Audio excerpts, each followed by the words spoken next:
to be honorable representatives of the challenge that the human family is facing on this planet very much in these days.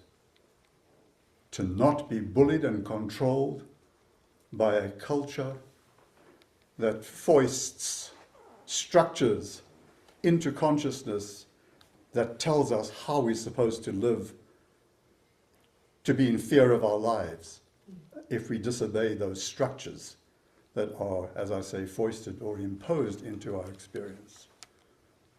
This is what's become the culture of this world. To be led by somebody else, somebody else's agenda. We're here in this company of honorable friends, both online and in this beautiful Mountain View room. So lovely to see it in person. Unlike probably many of us on screen with our rectangular framed boxes, I join you in that company most of the year. But now I find myself here in the, I want to use a word, holonic flesh. In the flesh of my wholeness. Eh? And yours. To celebrate and feel the embodiment of an invitation that this room provides with all the artwork and its generation of courageous living over decades, as is Sunrise Ranch overall. To honor and give honor to members of the soul family wherever we live on this planet. To take on this task, and that is to garner courage. For why? Because we are about contributing as individuals into strengthening the collective will of humanity, which has lost its capacity for believing in itself as an autonomous, sovereign, empowered collective soul. Okay? Are we not here today to be very clear about what we're saying no to, and to be super excited about what we're saying yes to? Ho ho.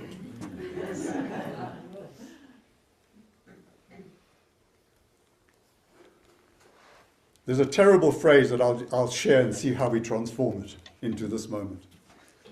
Rejoice, ye heavens, and woe unto ye inhabitants of the earth. I think it goes something like that anyway. Well, let's update that.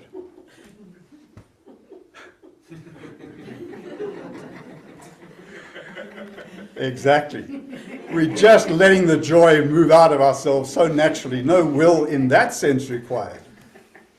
Because we know the woe of being bullied and suppressed in the sense of being earthbound culturally. There's nothing wrong with the earth. Bless her.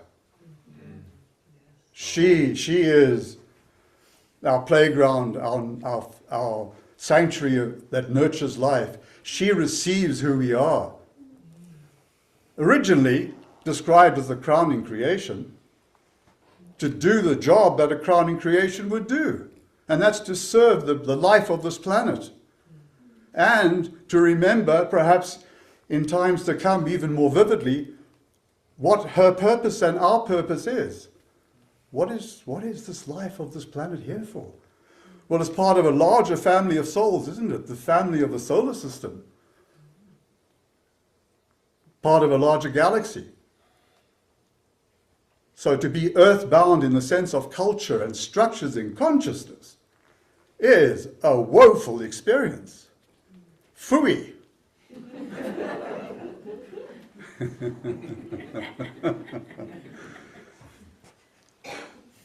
I read in As of a Trumpet earlier today and yesterday, beautiful, powerful transmission of reality, divine reality that we are. That the meaning of knowledge is realized experience. Realized experience. To be born into every moment. That says something about where we come from, or who is entering us in where we come from?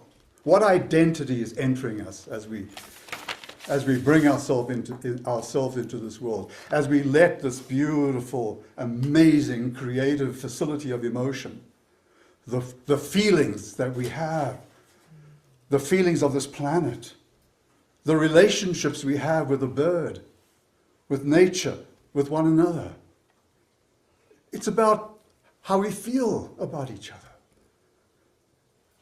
How I honor you because of how I feel you, your presence. It's not enough just to feel your personality and your achievements or your failures or your culture or your beauty or your anxiousness, whatever it may be at the human level. No, I'm tuning into who you are as a presence.